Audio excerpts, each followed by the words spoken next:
नमस्कार दोस्तों, मैं सुभान शुक्ला स्वागत करता हूं आपका तक्षशिला ट्यूटोरियल के ऑनलाइन चैनल पर।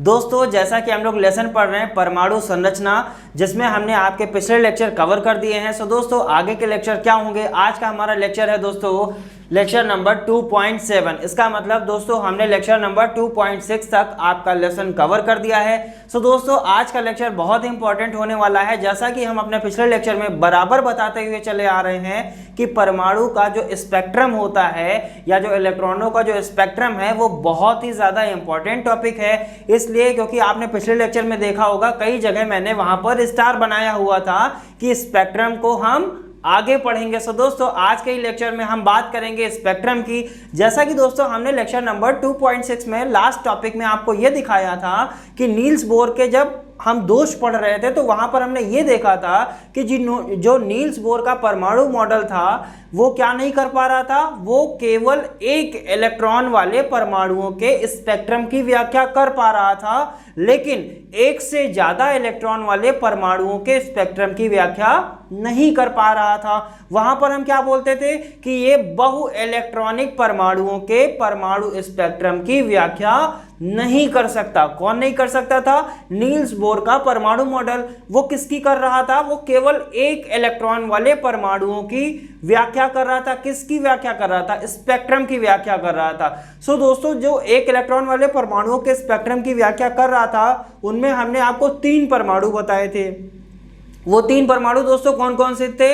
हाइड्रोजन, हीलियम प्लस और लिथियम 2+। इनमें हमने ये बताया था कि इन तत्वों में या इन परमाणुओं में केवल क्या है? एक इलेक्ट्रॉन उपस्थित है, इसीलिए वो क्या कर रहा है? स्पेक्ट्रम की व्याख्या कर ले रहा है। सो दोस्तों, स्पेक्ट्रम की व्याख्या कैसे करेगा? सो दोस्तों वही हम आज बात करेंगे। यहां पर दोस्तों आप हेडिंग बनी हुई देख रहे हैं, हाइड्रोजन यानी H का परमाणु स्पेक्ट्रम। आज हम बात करेंगे कि परमाणु का जो स्पेक्ट्रम बनता है वो कैसे बनता है। सो दोस्तों, हम किसके लिए देखेंगे? हाइड्रोजन के लिए, जो हमारे सिलेबस में है उसके लिए हम देखेंगे हाइड्रोजन का परमाणु स्पेक्ट्रम कैसे बनाया जाता है। सो दोस्तों, हमने लास्ट वीडियो में भी आपको ये बताया हुआ था कि जब परमाणु का स्पेक्ट्रम दोस्तों हम बनाने जाएंगे तो वहां पर हम 5 श्रेणियों की बात करेंगे, यानी जो स्पेक्ट्रम होगा वो 5 श्रेणियां बनाएगा। वहां पर भी हमने बताया था दोस्तों, एक श्रेणी लाइमन श्रेणी बनाएगा, एक बामर श्रेणी बनाएगा, एक पास्कन श्रेणी बनाएगा, एक ब्रैकेट श्रेणी बनाएगा और एक फुंट श्रेणी बनाएगा। कौन कौन सी? लाइमन, बामर, पास्कन, ब्रैकेट और फुंट श्रेणी।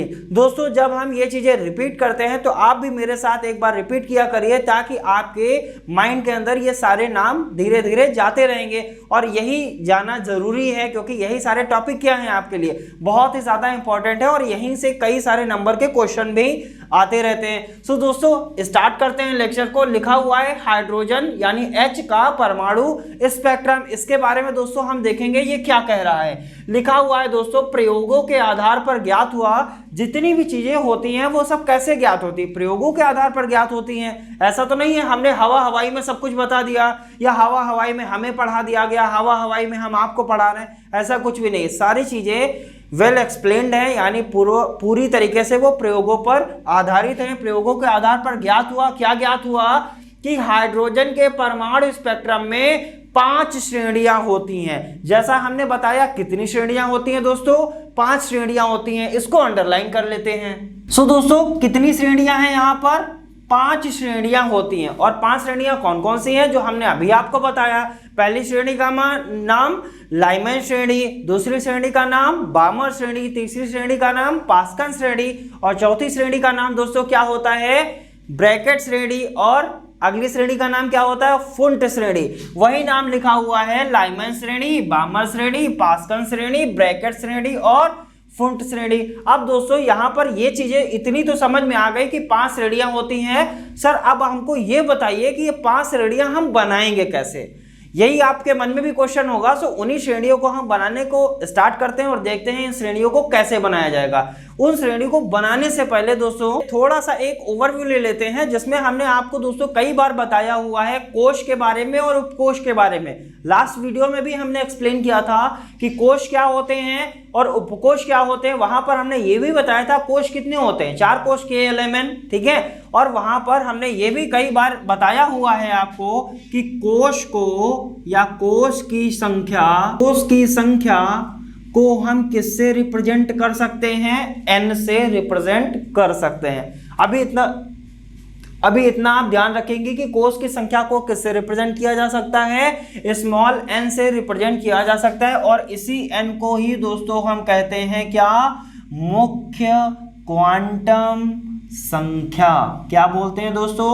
मुख्य क्वांटम संख्या। दोस्तों जब हम आगे बढ़ेंगे तो हम ये भी पढ़ेंगे, अगले लेक्चर्स में ये भी पढ़ेंगे कि मुख्य क्वांटम संख्या आखिरकार होती क्या है, या क्वांटम संख्याएं क्या होती हैं, और क्वांटम संख्याएं कितनी प्रकार की होती हैं। बहुत ही ज्यादा दोस्तों इंपॉर्टेंट टॉपिक है। वो टॉपिक हमारा होगा क्वांटम संख्या, लेकिन वो टॉपिक कब पढ़ेंगे? जब हम दोस्तों अगले लेक्चर्स की बात करेंगे। सो दोस्तों अभी आप क्या ध्यान रखेंगे कि कोष की संख्या को हम स्मॉल n से रिप्रेजेंट करते हैं। इसी कोष की संख्या को आप मुख्य क्वांटम संख्या भी कह सकते हैं। जैसे हमने लिखा कि अगर कोई परमाणु है, मान लेते हैं हमारा Na11 है, इसका अगर इलेक्ट्रॉनिक विन्यास बनाएंगे तो 1s2 2s2 2p6 3s1 यही तो बनेगा। अब हम आपसे कहें इसका n का वैल्यू कितना है, तो यहां पर n का वैल्यू कितना है? 1 है। यहां पर n का वैल्यू कितना है? 2 है। यानी ये जो नाम लिखा होता है, ये जो मान होता है, यही क्या रिप्रेजेंट करता है? ये कोष को रिप्रेजेंट करता है। यानी पहले कोष में कितने इलेक्ट्रॉन? 2 इलेक्ट्रॉन। दूसरे कोष में कितने इलेक्ट्रॉन? तो सभी ने इलेक्ट्रॉनिक विन्यास की वीडियोस देखी होगी कि दूसरे कोष में टोटल इलेक्ट्रॉनों की संख्या कितनी है? 8। 2 और 6, ये भी दूसरा कोष, ये भी दूसरा कोष। दूसरे कोष में कितने इलेक्ट्रॉन है? 8 इलेक्ट्रॉन। तीसरा कोष यानी ये 3 नंबर क्या है? ये भी कोष को रिप्रेजेंट करता है।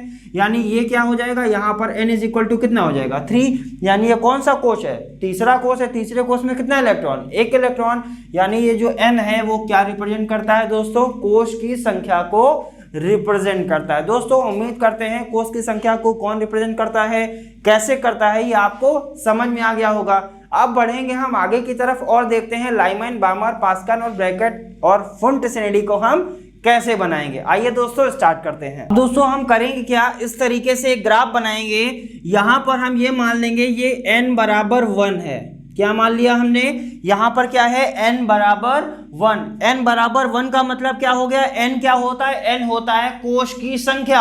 हम आपसे पूछे ये लाइन क्या रिप्रेजेंट कर रही है, तो आप यही तो बताएंगे कि सर ये पहले कोष को दिखा रही है। यानी ये कोष की संख्या कितनी है? 1, यानी पहला कोष। अगर हम यहां लिख दें n बराबर 2, तो ये कौन सा कोष हो गया? दूसरा कोष। अब हमको ये देखना है कि ये श्रेणियां कैसे बनेंगी, उसी को हम बनाने का एक ग्राफ बना रहे हैं। यहां पर ये हमने पहला कोष बना लिया, ये दूसरा कोष। इसी तरीके से दोस्तों हम बढ़ेंगे आगे की तरफ, और हमने ये कौन सा कोष बना लिया दोस्तों? सभी का आंसर क्या होगा सर? यहां पर आप क्या लिख दीजिए? n इज इक्वल टू 3 हमने लिख दिया, नो डाउट। ठीक है, अब हम बात करते हैं आगे की तरफ। अब ये कौन सा कोष बना लिया दोस्तों हमने? ये बना लिया चौथा कोष। कौन सा कोष है ये? चौथा कोष। यानी n इज इक्वल टू 4। इसी तरीके से हम बनाते चले जाएंगे। ये दोस्तों हमने बना लिया n इज इक्वल टू 5। अब हम बढ़ते हैं आगे की तरफ और बनाते हैं कौन सा? n इज इक्वल टू 6 के लिए। सो दोस्तों ये कोष हमने बना लिया n इज इक्वल टू 6, और इसी तरीके से एक कोष और बना लेंगे ताकि हम सारी श्रेणियों को हम दिखा सकते हैं। दोस्तों ये हमने बना लिया n इज इक्वल टू 7। दोस्तों यहाँ पर कुछ लाइन टेढ़ी मेढ़ी हो गई हैं, लेकिन ये लाइन क्या होती हैं? सीधी होती हैं। सो इसको ध्यान रखेंगे। यहां पर हमने क्या बना लिया? कोष संख्या कितनी तक बना लिया? n इज इक्वल टू 7, यानी 7 कोष लगभग हमने बना लिए हैं। ठीक है, इलेक्ट्रॉनिक विन्यास पढ़ रहे थे तो हमने बताया था कि कोष हम बढ़ा सकते हैं। ठीक है, लेकिन उनके नाम क्या है? नाम डिसाइड है। KLMN 4 कोष तक नाम डिसाइड है, आगे के नाम डिसाइड नहीं है। आप अपने मन से नहीं कहेंगे हम इसका क्या PQRS या हमारा मन है MNOPQRS कुछ भी रख दें, तो ऐसा आप नहीं रखेंगे। क्या रखेंगे? KLMN ही नाम रहते हैं। और कोष की संख्या हमने कितनी तक ले ली दोस्तों? 7 तक ले लिया। अब दोस्तों हम बात करेंगे, हमने लास्ट वीडियो में भी बताया था कि इलेक्ट्रॉन प्रकाश का उत्सर्जन विकिरण के रूप में करता है, लेकिन कब करता है? जब इलेक्ट्रॉन एक कोष से दूसरे कोष में कूदता है। और कूदने को दोस्तों मैंने अंडरलाइन भी वहां पर किया था कि एक इलेक्ट्रॉन कूदेगा यानी जंप करेगा। हमने वहां पर यह भी बताया था कि इलेक्ट्रॉन्स क्या करते हैं? जंप करते हैं। जब इलेक्ट्रॉन एक कोष से दूसरे कोष में कूदेगा तो वो कहां जाएगा? नीचे ही तो जाएगा। ठीक है। अब हम बात करते हैं कि कहां से कूदेगा। अब दोस्तों सिंपल सी बात है, अगर हम कहीं से भी कूदेंगे तो कहां जाएंगे, नीचे जाएंगे। ऐसा तो नहीं है कि हम छत से कूदे और ऊपर चले गए, ऐसा नहीं कर सकते ना। जो भी इलेक्ट्रॉन कूदेंगे यानी ऊपर वाले कोश से कूदेंगे और किस कोश में जाएंगे, नीचे वाले कोश में जाएंगे। किस कोश से, ऊपर वाले कोश से कूदते हैं और कहां जाते हैं, नीचे वाले कोश में। कोई भी इलेक्ट्रॉन ऐसा नहीं है दोस्तों कि वो कूदेगा तो अगर वो कूद रहा है तो यहां से नीचे नहीं गया, वो ऊपर चला गया, ऐसा नहीं होता है। क्या होगा, जब भी कोई इलेक्ट्रॉन कूदेगा तो कहां जाएगा, वो नीचे की तरफ जाएगा। अब वो ऊपर वाली कोश से कूदेगा। अब दोस्तों बात करते हैं, यहां पर n = 0 है, यानी यहां पर कोई भी कोश नहीं है। अब जो इलेक्ट्रॉन कूदेगा, क्या ये पहली कोश से इलेक्ट्रॉन कूद जाएगा यहां पर, तो आप कहेंगे सर नहीं कूदेगा। n = 0 का मतलब क्या है, ये दिखा रहा है दोस्तों नाभिक को। और आपको पता है इलेक्ट्रॉन कभी भी नाभिक में नहीं गिरता है। और क्यों नहीं गिरता है, इसके लिए दोस्तों हमने अपनी पिछली वीडियो में बहुत ही अच्छे से एक्सप्लेन किया हुआ है कि इलेक्ट्रॉन कभी भी नाभिक में नहीं गिरता है। दोस्तों यहां से हमको ये तो पता चल गया कि पहली कोश में जो भी इलेक्ट्रॉन होंगे वो नीचे की तरफ नहीं कूदेंगे। अब हम बात करते हैं, यहां पर मान लेते हैं कोई भी इलेक्ट्रॉन है, तो अगर वो कूदेंगे तो वो ऊपर तो नहीं जाएंगे, तो कहां आएंगे, नीचे आएंगे। और नीचे यहां से जा नहीं सकते, इसका मतलब जो इलेक्ट्रॉन होंगे वो n = 2 वाले से कूदेंगे तो कहां आएंगे, 1 वाले पे आएंगे। सो दोस्तों ध्यान से समझिएगा कि कोई भी इलेक्ट्रॉन जो कूदता है वो हमेशा नीचे आता है। 1 में जो इलेक्ट्रॉन होगा अगर वो कूदेगा तो नीचे आएगा। नीचे आने का मतलब नीचे क्या है, नाभिक। और इलेक्ट्रॉन कभी भी नाभिक में नहीं गिरता है, यानी 1 से इलेक्ट्रॉन कूदकर नीचे नहीं आ सकता। लेकिन ऊपर वाली कोश से इलेक्ट्रॉन कूदकर कहां आ सकते हैं, नीचे आ सकते हैं। अब दोस्तों वो नीचे कैसे आएंगे इसको देखेंगे। दूसरी कोश में कोई इलेक्ट्रॉन अगर होगा तो वो कूदेगा तो कहां आएगा, पहली कोश में आएगा कि नहीं आएगा। सभी का आंसर क्या होगा, पहली कोश में ही आएगा, नीचे नहीं जाएगा। क्यों, नीचे क्या होता है, नाभिक। और इलेक्ट्रॉन कभी भी नाभिक में नहीं गिरता है। कई बार मैं इस चीज को रिपीट कर रहा हूं, ध्यान रखिएगा, इलेक्ट्रॉन कभी भी नाभिक में नहीं गिरता है। नाभिक में इसलिए नहीं गिरता है, अगर इलेक्ट्रॉन नाभिक में ही गिर गया तो वहां पर परमाणु का अस्तित्व नहीं रहता। और परमाणु क्या होता है, परमाणु का अस्तित्व होता है। सो दोस्तों दूसरी कोश में जो इलेक्ट्रॉन होगा वो कूदेगा तो कहां आएगा, पहली कोश में। इसी तरीके से हम कहें अगर तीसरी कोश में कोई इलेक्ट्रॉन है तो वो कूदेगा कहां आएगा, पहली कोश में। पहले हम पहली कोश के लिए ही बात कर लेते हैं। तीसरी कोश के लिए जो इलेक्ट्रॉन कूदेगा वो कहां आएगा, वो भी पहली कोश में। अगर हम बात कर लेते हैं चौथी कोश में कोई इलेक्ट्रॉन है, अगर वो कूद रहा है तब भी वो कहां आएगा दोस्तों, पहली कोश में ही तो आएगा।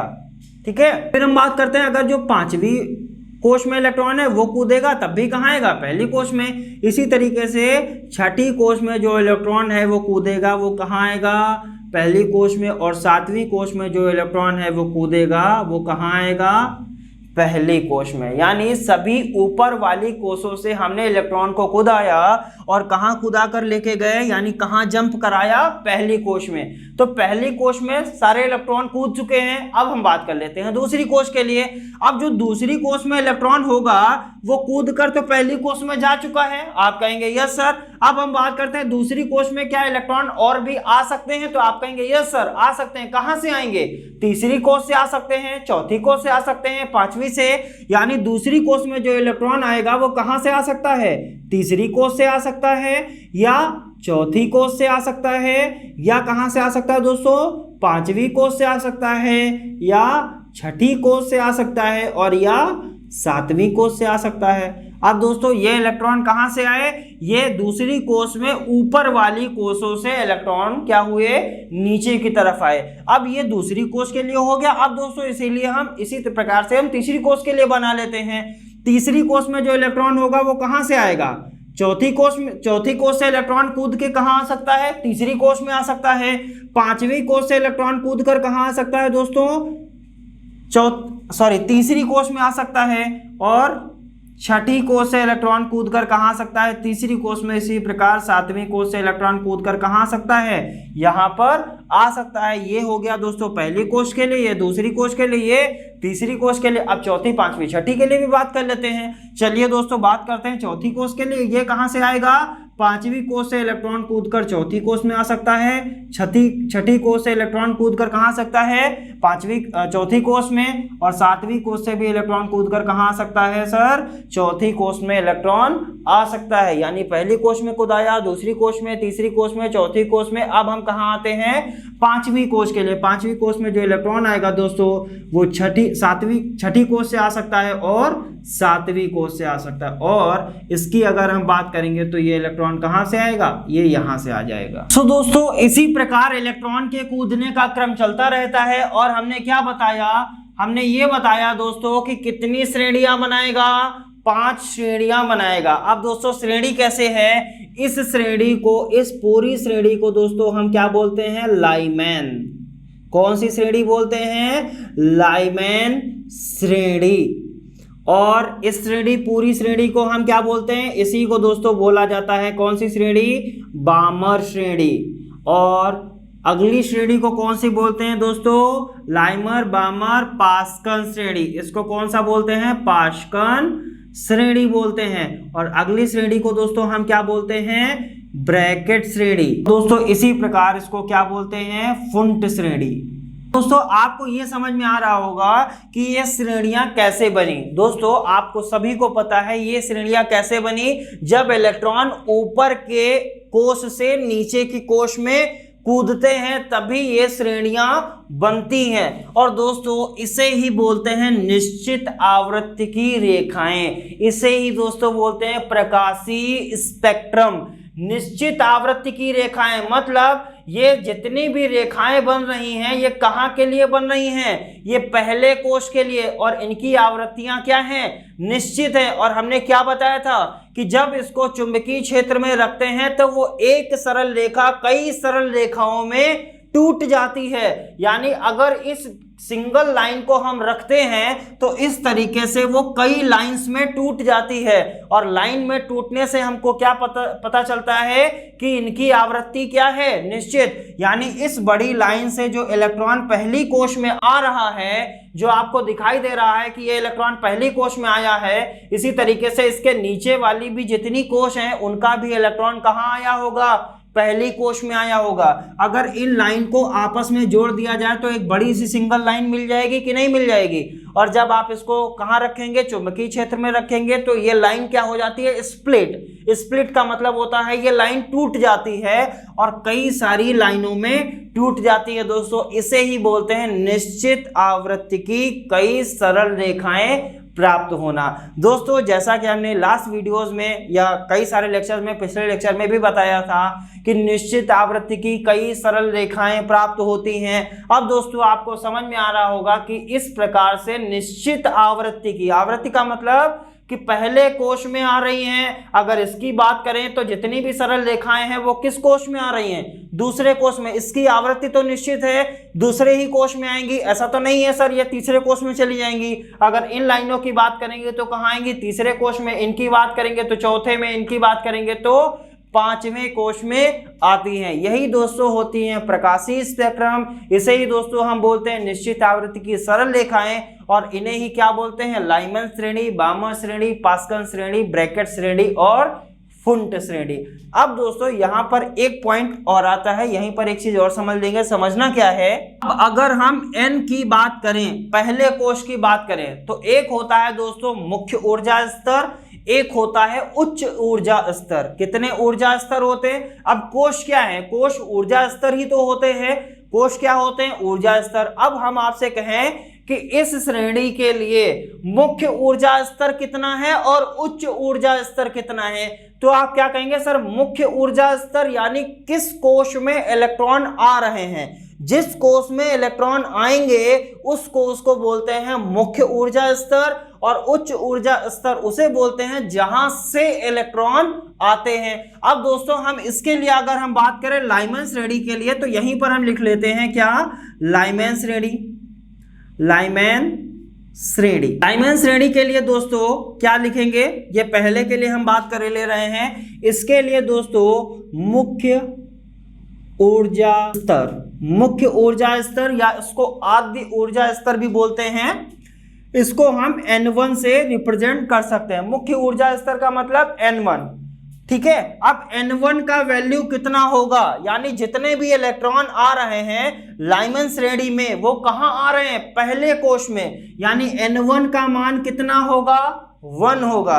अब हम आपसे पूछें इसके लिए उच्च ऊर्जा स्तर, उच्च ऊर्जा स्तर क्या हो सकता है। उच्च ऊर्जा स्तर को दोस्तों हम N2 से रिप्रेजेंट कर सकते हैं। कौन कौन हो सकते हैं सर, अब N1 का मतलब N1 का मतलब 1, यानी मुख्य ऊर्जा स्तर ये है, यानी ऊपर से इलेक्ट्रॉन कहां आ रहे हैं, नीचे की तरफ। जो ऊपर से इलेक्ट्रॉन नीचे की तरफ आ रहे हैं वो कहां से आ रहे हैं, तो आप कहेंगे सर दूसरे कोश से आ रहे हैं, तीसरे कोश से आ रहे हैं, चौथे से आ रहे हैं, पांचवें से, इसी तरीके से कई ऊपर वाले जितने भी कोश होंगे उनसे इलेक्ट्रॉन कहां आएंगे, पहले कोश में। यानी उच्च ऊर्जा स्तर से कहां आते हैं, मुख्य ऊर्जा स्तर में। यानी लाइमन श्रेणी के लिए मुख्य ऊर्जा स्तर का मान क्या होगा, 1, और उच्च ऊर्जा स्तर का मान क्या हो सकता है, 2 हो सकता है, 3 हो सकता है, 4 हो सकता है। इस तरीके से इनफाइनाइट टाइम्स हो सकते हैं। ऊपर के कोशों से इलेक्ट्रॉन कूद कूद कर कहां आ सकते हैं, नीचे। और दोस्तों जब भी नीचे आते हैं और जब वो एक कोश से दूसरे कोश में कूदते हैं तभी वो क्या करते हैं, प्रकाश का उत्सर्जन करते हैं। और किसके रूप में दोस्तों करते हैं, विकिरण के रूप में करते हैं। उम्मीद करते हैं आपको चीजें समझ में आ रही होंगी। दोस्तों घबराने की आवश्यकता नहीं है, केवल अभी आपको समझना है। और दोस्तों ये जितनी भी चीजें हम यहाँ पर आपको एक्सप्लेन कर रहे हैं, इन सभी चीजों के 1 बाय 1 आपके रिटन नोट्स में लिखा हुआ है। वो रिटन नोट्स दोस्तों आपको कहां से मिलेगा, डिस्क्रिप्शन बॉक्स में नीचे लिंक दिया हुआ है, उस लिंक पर क्लिक करेंगे, पीडीएफ को डाउनलोड करेंगे। और दोस्तों अगर पीडीएफ डाउनलोड करने में कोई प्रॉब्लम आ रही है तो हमारे दिए गए कॉन्टैक्ट नंबर पर हमसे कॉन्टैक्ट करके संपर्क कर सकते हैं, ताकि आपकी पीडीएफ डाउनलोड हो जाए और आपको चीजें बेहतर तरीके से मिल पाएं। सो दोस्तों इन सब चीजों को पढ़ने के लिए हमारे अगले लेक्चर्स को भी देखते रहेंगे। सो दोस्तों बढ़ेंगे आगे की तरफ। जैसा कि हमने बताया लाइमन श्रेणी के लिए मुख्य ऊर्जा स्तर क्या होगा और उच्च ऊर्जा स्तर क्या होगा। इसी तरीके से अगर हम आपसे कहें दोस्तों, क्या आप बामर श्रेणी के लिए उच्च ऊर्जा स्तर और मुख्य ऊर्जा स्तर बता सकते हैं, तो सभी का आंसर क्या होगा, यस सर बता सकते हैं। क्यों नहीं बता सकते, तो इसका क्या लिखेंगे, मुख्य ऊर्जा स्तर के लिए मुख्य ऊर्जा स्तर यानी N1 का मान क्या होगा। अब दोस्तों बामर श्रेणी में इलेक्ट्रॉन कहां आ रहे हैं, तो सभी लोग क्या बताएंगे, सर बामर श्रेणी में जो इलेक्ट्रॉन ऊपर के कोश से आ रहे हैं वो दूसरे कोश में आ रहे हैं। किस कोश में आ रहे हैं, दूसरे कोश में। यानी इसके लिए N1 का मान क्या हो जाएगा, 2 हो जाएगा।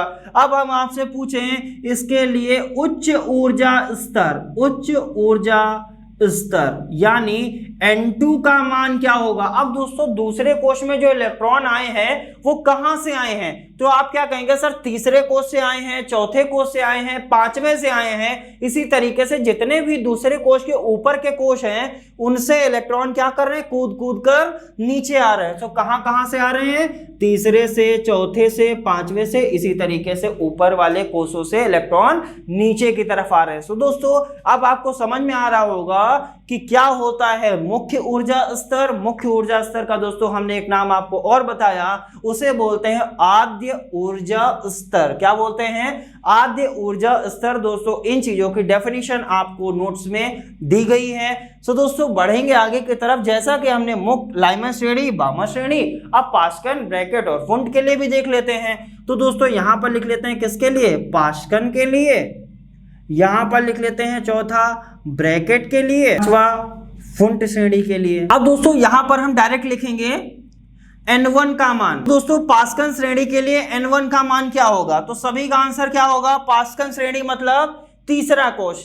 जितने भी इलेक्ट्रॉन आ रहे हैं वो कहां से आ रहे हैं और किस में आ रहे हैं, तीसरे कोश में। यानी N1 का मान 3 हो जाएगा। मुख्य ऊर्जा स्तर क्या होगा पास्कन के लिए, 3 नंबर। और हम आपसे पूछे N2 यानी उच्च ऊर्जा स्तर का मान क्या होगा, तो आप कहेंगे सर तीसरे कोश में इलेक्ट्रॉन आ रहे हैं, चौथे से आएंगे, पांचवें से आएंगे, छठे से आएंगे। यानी कहां कहां से आ सकते हैं, 4, 5, 6 dot dot dot infinite times. ऊपर वाले जितने भी कोश होंगे वहां से इलेक्ट्रॉन क्या हो जाएंगे, नीचे की तरफ आ जाएंगे। अब ब्रैकेट के लिए बात करें तो इसके लिए N1 का मान, अब ब्रैकेट श्रेणी कहां बनती है, चौथे कोश में, यानी जो भी इलेक्ट्रॉन आ रहे हैं वो ऊपर से वो कहाँ आ रहे हैं, चौथे कोश में। यानी N1 का मान इसके लिए क्या हो जाएगा, 4 हो जाएगा। N2 का मान क्या होगा, 4 के ऊपर जो भी होंगे वो सब इसमें चले आएंगे, यानी 5 6 7 डॉट डॉट। अब हम बात करते हैं फुंट श्रेणी के लिए। फुंट श्रेणी किस में प्राप्त होती है दोस्तों, छठे कोश में। यानी जो भी इलेक्ट्रॉन आ रहे हैं वो किस कोश में आएंगे, वो छठे कोश में आ रहे हैं। यानी N1 इज इक्वल टू 6 आएगा, N1 इज इक्वल टू कितना आ जाएगा 6, और N2 इज इक्वल टू पूछे तो 7 डॉट डॉट। यानी जितने भी ऊपर के कोश होंगे वहां से इलेक्ट्रॉन क्या हो जाएंगे, आते रहेंगे। सो दोस्तों यहां पर हमने क्या देखा, सॉरी दोस्तों, यहाँ पे थोड़ा सा मिस्टेक हो गया है। जो फुंट श्रेणी है उसके लिए N1 का मान क्या होगा, 5 होगा। फुंट श्रेणी मतलब यहाँ पर किस कोश में इलेक्ट्रॉन आ रहे हैं, पांचवें कोश में इलेक्ट्रॉन आ रहे हैं। यानी जो भी कोश है वो कौन सा कोश है, पांचवा कोश। पांचवें कोश में इलेक्ट्रॉन आ रहे हैं तो कहां से आएंगे, छठे से आ सकते हैं, सातवें कोश से आ सकते हैं, आठवें कोश से आ सकते हैं। यानी 5 के ऊपर जितने भी कोश होंगे उनसे इलेक्ट्रॉन क्या होते हैं, नीचे की तरफ आते रहते हैं। सो दोस्तों इस तरीके से हमने देखा कि मुख्य ऊर्जा स्तर क्या होता है और उच्च ऊर्जा स्तर क्या होता है या आद्य ऊर्जा स्तर क्या होता है। फिर हमने ये भी देखा कि निश्चित आवृत्ति की सरल रेखाएं कैसे बनती हैं। फिर हमने ये देखा कि कैसे हम ये देखते हैं कि चुंबकीय क्षेत्र में रखने पर एक सरल रेखा कई सरल रेखाओं में टूट जाती है। इन सारी बातों को दोस्तों हम देख चुके हैं। और दोस्तों यहाँ पर अभी हमने क्या बताया, इनको हम क्या बोलते हैं, प्रकाशीय स्पेक्ट्रम बोलते हैं। क्या बोलते हैं, प्रकाशीय स्पेक्ट्रम। क्या होता है प्रकाशीय स्पेक्ट्रम, इसकी भी डेफिनेशन देख लेते हैं। आइए दोस्तों लिखते हैं प्रकाशीय स्पेक्ट्रम और इसको हटाते हैं। तो दोस्तों जैसा कि हमने बात किया कि प्रकाशीय स्पेक्ट्रम क्या होता है, ये प्रकाशीय स्पेक्ट्रम, इसके बारे में भी दोस्तों देखते हैं। लिखा हुआ है प्रकाशीय स्पेक्ट्रम किसी गैस को उच्च ताप पर विद्युत आर्क द्वारा गर्म करने पर। यानी कोई गैस है उसको उच्च ताप दीजिए और विद्युत आर्क के द्वारा यानी उसमें इलेक्ट्रिक प्रोवाइड करके हम क्या करेंगे, गर्म करेंगे। जब हम उसको गर्म करते हैं तो प्रकाशीय किरण उत्सर्जित होती है। ये दोस्तों लास्ट लेक्चर में भी हमने बताया था कि प्रकाशीय किरण क्या होती है, प्रकाश एक उत्सर्जित होता है किसके रूप में, विकिरण के रूप में, या आप ऐसा समझ सकते हैं एक किरण के रूप में उत्सर्जित होता है। और किरण के रूप में कैसे उत्सर्जित होता था वो दोस्तों हमने श्रेणियां बनाई थी, लाइमैन श्रेणी, बामा श्रेणी, पास्कल ब्रैकेट और फुंट श्रेणी। वहां पर दोस्तों जो प्रकाश, जो किरणें आ रही थी, जो किरणें बन रही थी या जो रेखाएं बन रही थी उसे ही बोलते हैं प्रकाशीय किरण। ठीक है दोस्तों। सो यहाँ पर क्या लिखा हुआ है कि किसी गैस को, यानी कोई भी गैस है, ठीक है, किसी गैस को आप क्या करिए, विद्युत आर्क के द्वारा उच्च ताप पर जब आप गर्म करेंगे तो प्रकाशीय किरण उत्सर्जित होती है, यानी किरण निकलती है। ठीक है, प्रकाशीय किरण उत्सर्जित होती है। इसी प्रकाशीय किरण को, यानी वो जो एक किरण है उसी प्रकाशीय किरण को किसकी सहायता से, स्पेक्ट्रोमीटर, किसकी सहायता से, स्पेक्ट्रोमीटर से अध्ययन करने पर निश्चित आवृत्ति की कई सरल रेखाएं पाई जाती हैं। और दोस्तों अभी बताया था कि निश्चित आवृत्ति की सरल रेखाएं कैसे पाई जाएंगी, तभी इसका नाम क्या रखा गया, स्पेक्ट्रम। क्या रखा गया, स्पेक्ट्रम। क्यों, क्योंकि इसका अध्ययन किससे किया गया, स्पेक्ट्रोमीटर से किया गया। स्पेक्ट्रोमीटर से अध्ययन करने पर इसका नाम क्या रखा गया, प्रकाशीय स्पेक्ट्रम। स्पेक्ट्रम इसलिए क्योंकि अध्ययन स्पेक्ट्रोमीटर से किया गया, प्रकाशीय इसलिए क्योंकि जो किरण उत्सर्जित होती है वो कैसी होती है, प्रकाशीय किरण। अब दोस्तों जैसा कि हमने क्या बताया था कि एक किरण आई, अब ये किरण प्रकाश की उत्सर्जित हुई। जब हमने इसको स्पेक्ट्रोमीटर से देखा तो हमने देखा यहाँ पर एक किरण नहीं है बल्कि निश्चित आवृत्ति की कई सरल रेखाएं क्या होती हैं, प्राप्त होती हैं। इस तरीके से क्या होता था, कई सरल रेखाएं प्राप्त होती थी और वहीं से हमने श्रेणियां बनाई थी। और दोस्तों क्या लिखा हुआ है, जिसे क्या कहते हैं, प्रकाशीय स्पेक्ट्रम कहते हैं। वहां पर भी दोस्तों हमने बताया था यही जो रेखाएं होती हैं वही क्या कहलाती हैं, प्रकाशीय स्पेक्ट्रम कहलाती हैं। प्रकाशीय स्पेक्ट्रम क्यों, क्योंकि एक प्रकाश की किरण प्राप्त हुई। कब प्राप्त हुई, जब उसको किसी गैस को उच्च ताप पर विद्युत आर्क के द्वारा गर्म किया गया तो एक किरण प्राप्त हुई। किरण को स्पेक्ट्रोमीटर से देखा गया तो ये पाया गया कि निश्चित आवृत्ति की कई सरल रेखाएं प्राप्त होती हैं। इन्हीं सरल रेखाओं को हम क्या कहते हैं दोस्तों, प्रकाशीय स्पेक्ट्रम कहते हैं। सो दोस्तों उम्मीद करते हैं जो हम कई बार स्टार बनाते हुए चले आ रहे थे, जिसको हम बहुत ही ज्यादा इंपॉर्टेंस दे रहे थे कि ये बहुत ही ज्यादा इंपॉर्टेंट है। सो दोस्तों जैसा कि आपने अभी पढ़ा है और आप समझ रहे होंगे कि ये आपके लिए कितना इंपॉर्टेंट है, ये बहुत ही इंपॉर्टेंट है। इसको बिल्कुल भी स्किप मत करिएगा। इसको आप क्या करेंगे, वीडियो को फिर से देखेंगे, बार बार इसको समझने की कोशिश करेंगे, नोट्स को पढ़ेंगे, तभी ये चीजें समझ में आएंगी। सो दोस्तों उम्मीद करते हैं यहां तक की कहानी आपको समझ में आ गई होगी। अब दोस्तों 2 टॉपिक और लिखे हुए हैं हमने। वो टॉपिक क्या है, ये भी दोस्तों आपके लिए इंपॉर्टेंट है। फॉर्मूले हैं, नॉर्मल फॉर्मूले हैं, इसमें केवल आपको फॉर्मूला याद करना है और कभी कभी रेयर केस में इन पर क्वेश्चन भी आ जाते हैं। तो दोस्तों इनको छोड़ना नहीं है बल्कि इनको याद कर लेना है। फॉर्मूला क्या है, अगर नील्स बोर के द्वारा तरंग दैर्ध्य की गणना करना। सभी को पता है दोस्तों तरंग दैर्ध्य को हम लोग किससे लिखते थे, लेम्डा से। लोअर क्लासेस में भी हमने लिखा है। इसको क्या बोलते हैं, इसको लेम्डा बोलते हैं। क्या बोलते हैं, लेम्डा।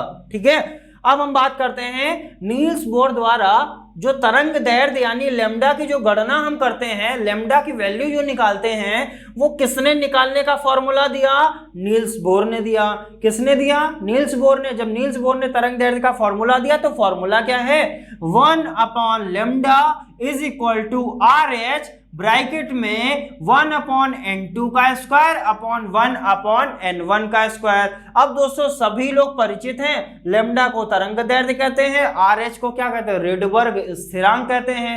इसको क्या बोलते हैं, रेडबर्ग स्थिरांक या गैस नियतांक भी बोलते हैं। दोस्तों कभी भी कंफ्यूज नहीं होंगे, अगर निकालने के लिए आएगा तो हमेशा आपको R की वैल्यू गिवन होगी, आपको क्वेश्चन में दी हुई होगी। अब आते हैं 1/n2 माइनस n1, n2 का स्क्वायर माइनस n1 का स्क्वायर। अब n2 क्या है और n1 क्या है दोस्तों, अभी मैंने एक्सप्लेन किया था। n1 जो होता है वो क्या होता है दोस्तों, मुख्य ऊर्जा स्तर होता है, यानी सबसे कम वाला जो मेन ऊर्जा स्तर है, या इसी को हम क्या बोलते थे, आद्य ऊर्जा स्तर। और n2 दोस्तों क्या होता है, उच्च ऊर्जा स्तर। अगर हम बोले कि 2, 3, 4 ये हमने लिख दिया, हमने कहा ये कोश है, ठीक है। हमने कहा कि इसमें मुख्य ऊर्जा स्तर कौन है, या 4 भी हटा दीजिए एक समय के लिए वरना कंफ्यूजन क्रिएट हो जाएगा।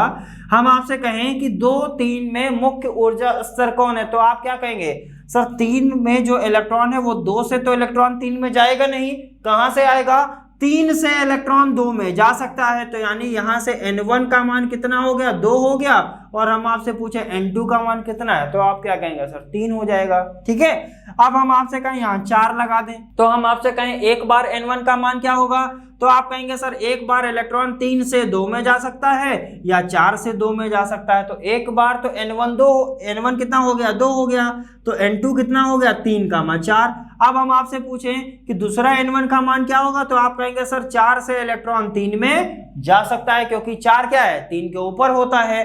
तो एक बार n1 का वैल्यू कितना हो गया, 4, और n2 का वैल्यू कितना हो गया, एक बार n1 का वैल्यू कितना हो गया, 3, और n2 का वैल्यू 4। अब इसी तरीके से हम लोग डिसाइड करते हैं, जो कम वाली वैल्यू होती है उसको n1 मान लेते हैं, और जो ज्यादा वाली वैल्यू होती है उनको n2 मान लेते हैं। तो दोस्तों आपको समझ में आ गया होगा कि n1 और n2 क्या होते हैं। अब दोस्तों इसको हटाते हैं, 1/λ को भी हम कुछ लिखते हैं, उसको देख लेते हैं। दोस्तों जैसा कि हमने बताया, चूंकि ध्यान रखेंगे v बार, ये क्या लिखा हुआ है, जब उसके ऊपर लाइन खींच देते हैं उसको बोलते हैं v बार। ठीक है, जिसके ऊपर खींचेंगे उसी को बोलेंगे, ये v के ऊपर खींचा तो इसको क्या बोलते हैं, v बार।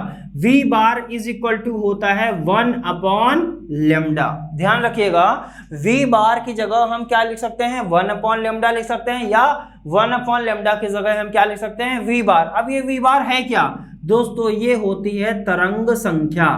क्या बोलते हैं इसको, तरंग संख्या बोलते हैं। ठीक है, क्या है ये, तरंग संख्या है। अब हम बात करते हैं, इसको और भी फॉर्मेशन में चेंज कर सकते हैं, ये भी एक फॉर्मूला हो गया। अगर तरंग दैर्ध्य निकालनी है तो आप ये फॉर्मूला लगा सकते हैं। अगर आपको तरंग संख्या निकालनी है तब भी आप इसको क्या लिख सकते हैं, 1/λ की जगह आप v बार लिख दीजिए, RH करिए, यानी रेडबर्ग स्थिरांक रहेगा, अपॉन 1/n2 का स्क्वायर माइनस 1/n1 का स्क्वायर। सो दोस्तों यहाँ से हमने तरंग संख्या के रूप में भी एक फॉर्मूला जनरेट कर लिया।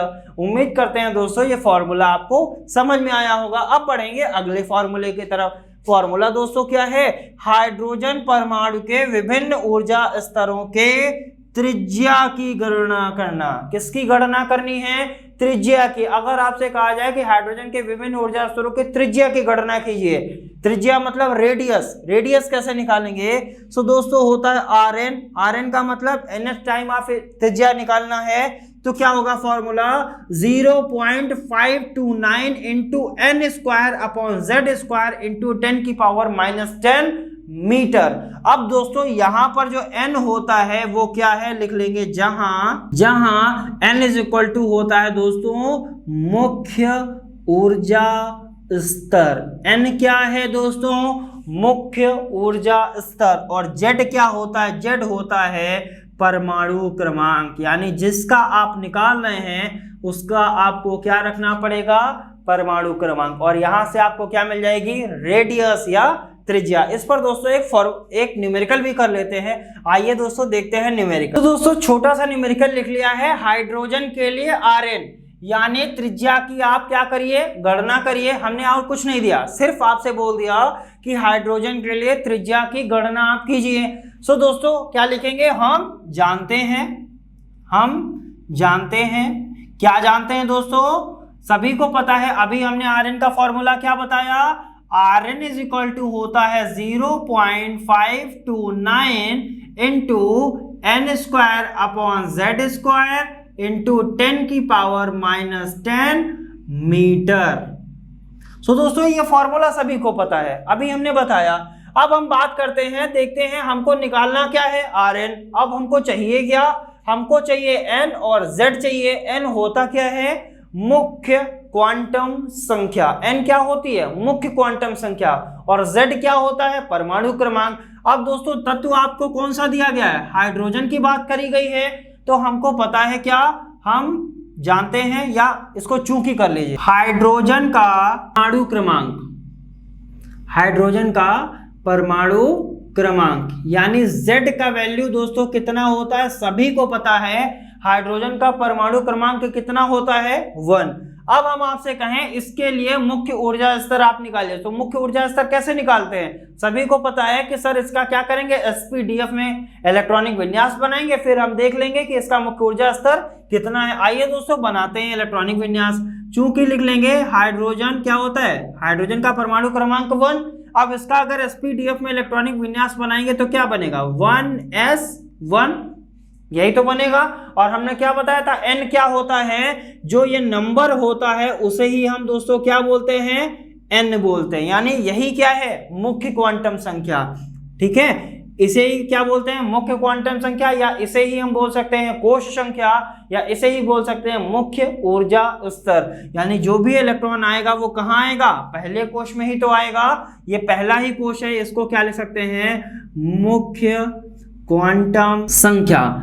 मुख्य क्वांटम संख्या आप बोलिए, या मुख्य ऊर्जा स्तर बोलिए, मुख्य ऊर्जा स्तर बोलिए, या आप क्या बोल दीजिए इसको? कोश बोल दीजिए। ये सब की वैल्यू क्या है? 1 है। यानी दोस्तों अब हमको n का वैल्यू भी पता चल गया। ये क्या है? इसको किससे रिप्रेजेंट करते हैं? n से ही तो रिप्रेजेंट करते हैं। n इज इक्वल टू हम क्या बोल सकते हैं? उसको 1 लिख सकते हैं। यानी मुख्य क्वांटम संख्या को भी n से रिप्रेजेंट करते हैं, मुख्य ऊर्जा स्तर को भी n से रिप्रेजेंट करेंगे, या इसको n1 से भी रिप्रेजेंट कर सकते हैं, ऐसा भी बोल सकते हैं। मुख्य ऊर्जा स्तर बोल सकते हैं। कोश क्या है? कोश भी कौन सा कोश है? पहला ही तो कोश है। ठीक है दोस्तों, तो n का वैल्यू भी कितना हो गया? 1। z का वैल्यू भी 1 हो गया। इसको वहां रख देते हैं और हमारा Rn निकल आएगा। क्या लिखेंगे? Rn is equal to 0.529 into 1 का स्क्वायर अपॉन 1 का स्क्वायर, यानी n की जगह z, n की जगह 1 और z की जगह भी 1 रख दिया, इंटू 10⁻⁻10 मीटर। अब 1 से 1 कैंसिल हो गया। Rn इज इक्वल टू कितना आया दोस्तों? 0.529 इंटू 10⁻⁻10 मीटर। अब दोस्तों बात करते हैं, सभी को पता है 1 एंगस्ट्रॉम में कितना मीटर होता है? तो 10⁻⁻10 मीटर।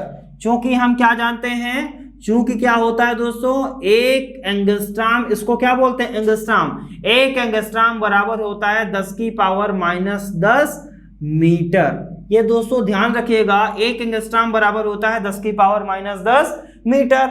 अब ये 10 की पावर -10 मीटर की जगह हम क्या लिख सकते हैं, A0 को क्या बोलते हैं, एंगस्ट्रॉम। यानी इसके लिए Rn का वैल्यू कितना आ गया, 0.529 एंगस्ट्रॉम। दोस्तों उम्मीद करते हैं इस तरीके से हम त्रिज्या निकालते हैं।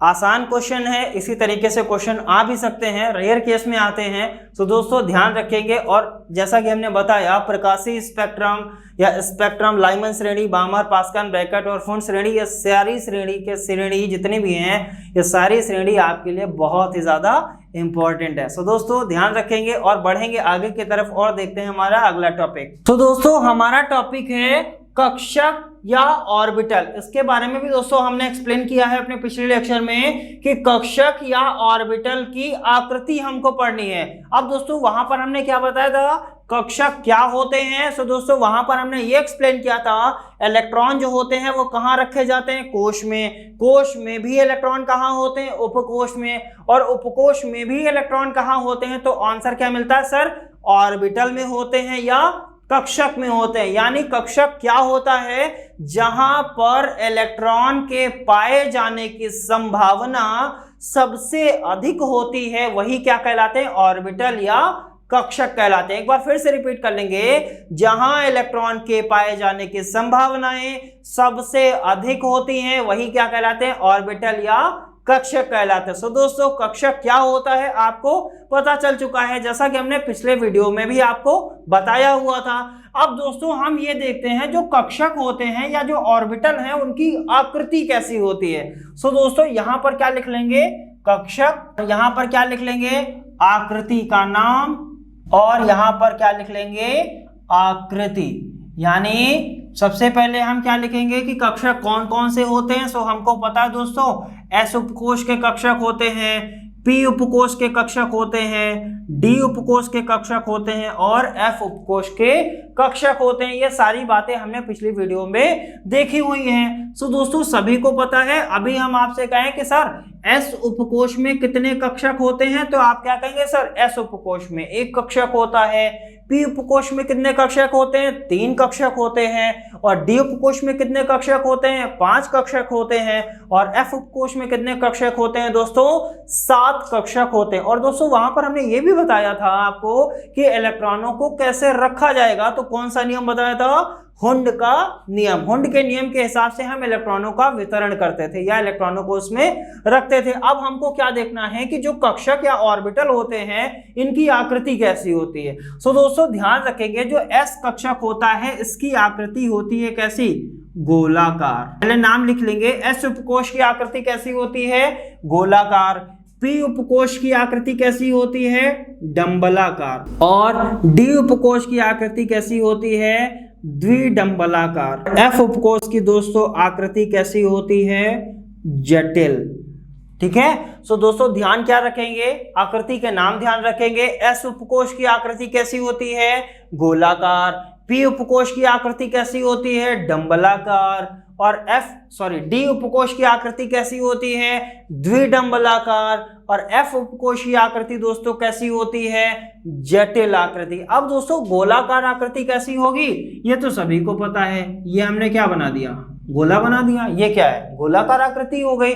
अब हम बात करते हैं डंबलाकार। सर ये तो नया नाम हमने सुना है, डंबलाकार, ये भी कुछ होता है। तो यस सर ये भी होता है। डंबल का मतलब होता है दोस्तों, सभी लोगों ने देखा होगा, डंबल जो उठाते हैं, जिम में जाते हैं, डंबल होता है। या शंकर जी का आपने डमरू देखा होगा, तो डमरू कैसा होता है, इधर उधर से उठा हुआ होता है और बीच में क्या होता है, पतला सा होता है। सो दोस्तों कुछ डमरू इसी टाइप का होता है, इस तरीके से मान सकते हैं। डमरू क्या होता है, कुछ ऐसा ही होता है। ये क्या है, इसे ही बोलते हैं दोस्तों डंबलाकार। ये कैसी आकृति हो गई, डंबलाकार। अब यहां पर क्या है, द्विडंबलाकार। यानी ऐसे ही हमको कितने डंबल बनाने हैं, 2 डंबल। द्वि का मतलब 2 डंबल। तो दोस्तों एक डंबल बना दिया।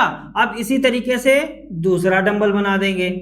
ये देखिए अब कितने डंबल हो गए, दोस्तों ये बराबर बनेंगे।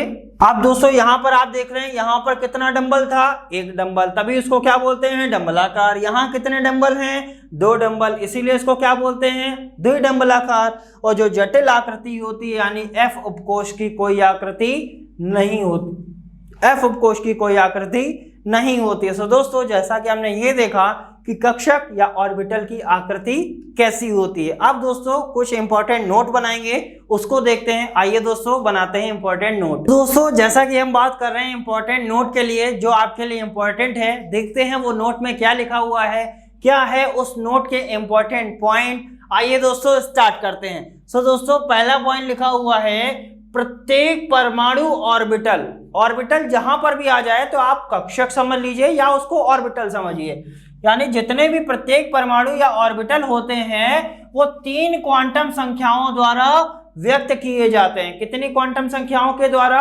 व्यक्त किए जाते हैं, 3 क्वांटम संख्याओं के द्वारा व्यक्त किए जाते हैं। जैसा कि हमने अभी बताया था थोड़ी देर पहले कि क्वांटम संख्याएं क्या होता है, आपके लिए बेहद इंपॉर्टेंट टॉपिक है, उसको हम दोस्तों अगले लेक्चर में कवर करेंगे। सो क्वांटम संख्याएं कितनी होती हैं, अभी आप समझ लीजिए यहाँ पर क्वांटम संख्याएं होती हैं 3।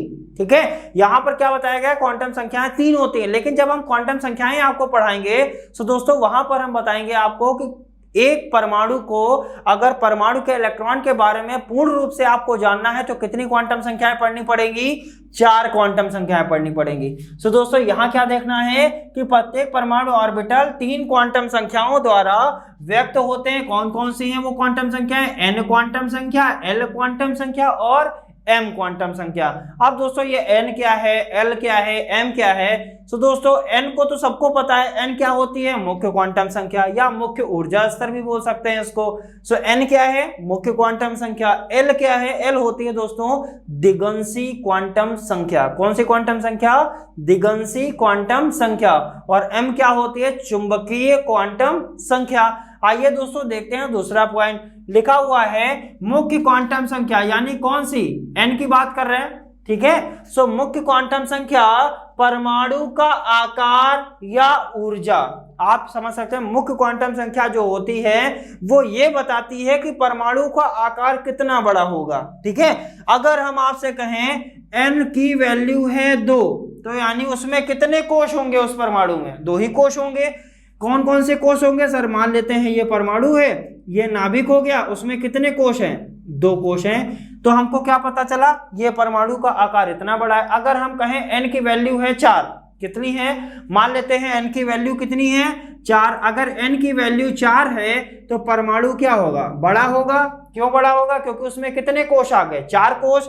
अब ये सर नाभिक हो गया, 1 कोश, 2 कोश, 3 कोश, और ये कितने कोश हो गए, 4। यानी हमने क्या बताया कि जो मुख्य क्वांटम संख्या यानी n है वो परमाणु का आकार बताती है। जितनी ज्यादा n की वैल्यू होगी परमाणु का आकार उतना बड़ा होगा, और उसकी ऊर्जा क्या होगी, उतनी ही ज्यादा होगी। ऊर्जा का मतलब होता है दोस्तों ऊर्जा स्तर। ऊर्जा का मतलब क्या होता है, ऊर्जा स्तर। इसमें कितने ऊर्जा स्तर हैं या कितने कोश हैं, तो आप कहेंगे सर इसमें 2 कोश हैं।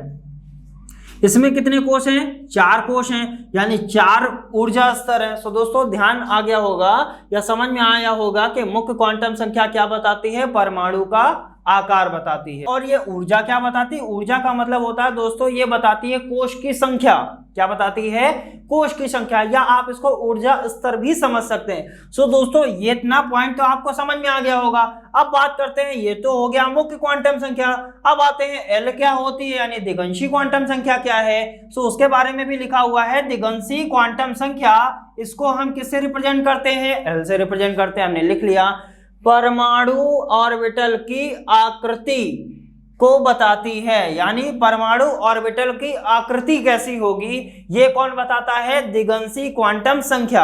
आकृति जैसे अभी हमने बनवाई कि परमाणु ऑर्बिटल अगर s है तो आकृति गोलाकार होगी, अगर p ऑर्बिटल आ गया तो डंबलाकार होगी, अगर d ऑर्बिटल आ गया तो द्विडंबलाकार होगी, और अगर f ऑर्बिटल आ गया तो कोई आकृति नहीं होगी। क्यों, क्योंकि उसकी आकृति कैसी होती है दोस्तों, जटिल आकृति होती है। सो दोस्तों जो दिगंशी क्वांटम संख्या होती है वो परमाणु ऑर्बिटल की आकृति को बताती है, और जो चुंबकीय क्वांटम संख्या होती है वो चुंबकीय क्वांटम संख्या को हम लोग किससे लिखते हैं, स्मॉल m से। यहाँ पर क्या लिखा है, स्मॉल m। l के बारे में भी एक्सप्लेन कर दिया, अब m की बात कर लेते हैं। जो स्मॉल m होता है वो परमाणु ऑर्बिटल का आकाश में दिशा विन्यास, आकाश में क्या निर्धारित करती है, दिशा विन्यास। जैसा चुंबक का मतलब आपको पता है, आपको पता चलेगा इससे कि ये अनुचुंबकीय है कि प्रतिचुंबकीय है।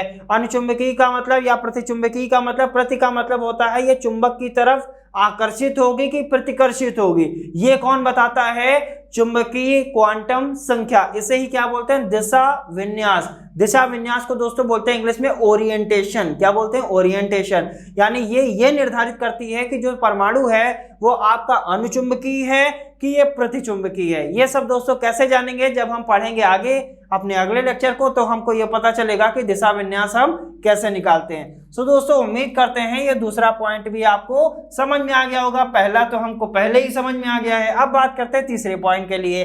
तीसरा पॉइंट क्या कह रहा है, परमाणु ऑर्बिटल की ऊर्जा मुख्य रूप से मुख्य क्वांटम संख्या द्वारा निर्धारित होती है। यानी जो ऊर्जा है, किसी भी परमाणु की जो ऊर्जा है, हमको कैसे पता चलेगा कि इसकी ऊर्जा ज्यादा है, इसकी ऊर्जा कम है, तो वो किससे निर्धारित होता है, उसकी मुख्य क्वांटम संख्या यानी n की वैल्यू से निर्धारित होता है। अगर n की वैल्यू ज्यादा तो उसमें ऊर्जा स्तर ज्यादा, n की वैल्यू कम तो उसमें ऊर्जा स्तर कम होते हैं। सो दोस्तों यही लिखा हुआ है, n का मान बढ़ाने पर ऊर्जा क्या होती है, बढ़ती है। ऊर्जा बढ़ती है इसका मतलब ऊर्जा स्तर बढ़ता है, या इसका मतलब कोष की संख्या क्या होती है, बढ़ती है। अगर n का मान 1 है तो कितना कोष, 1 कोष। इसकी ऊर्जा स्तर कितने, 1। अगर n का मान 2 तो उसका ऊर्जा स्तर 2। n का मान 4 तो उसका ऊर्जा स्तर 4। अब यहाँ पर सर अगर हम बात करें तो ये परमाणु होगा, ये नाभिक हो गया, इसमें कितने ऊर्जा स्तर हैं, एक ही तो ऊर्जा स्तर है, ये तो हो गया परमाणु का। अब ये छोटा है कि ये छोटा है कि ये छोटा, तो आप क्या कहेंगे, सर ये छोटा है। क्यों छोटा है, क्योंकि इसमें n का मान क्या है, कम है। अगर n का मान आप बढ़ाएंगे तो परमाणु का आकार भी क्या होगा, बड़ा होगा। अगर परमाणु का आकार बड़ा होगा तो उसके ऊर्जा स्तर क्या होंगे, बड़े होंगे। अगर ऊर्जा स्तर दोस्तों बड़े हो गए तो उसमें क्या बड़ा होगा, उसमें कोष की संख्या क्या होगी, ज्यादा होंगे। सो दोस्तों उम्मीद करते हैं ये पूरा लेक्चर आपने ध्यान से देखा है और सारी की सारी चीजें आपको समझ में आई हैं। सो दोस्तों मिलेंगे नेक्स्ट लेक्चर में कुछ और नए टॉपिक के साथ। क्वांटम संख्या क्या होती है या इसके अलावा और भी कुछ टॉपिक हैं आपके जो आपके बहुत ही ज्यादा इंपॉर्टेंट है। सो दोस्तों आज के लेक्चर में इतना ही, मिलेंगे नेक्स्ट लेक्चर में। धन्यवाद।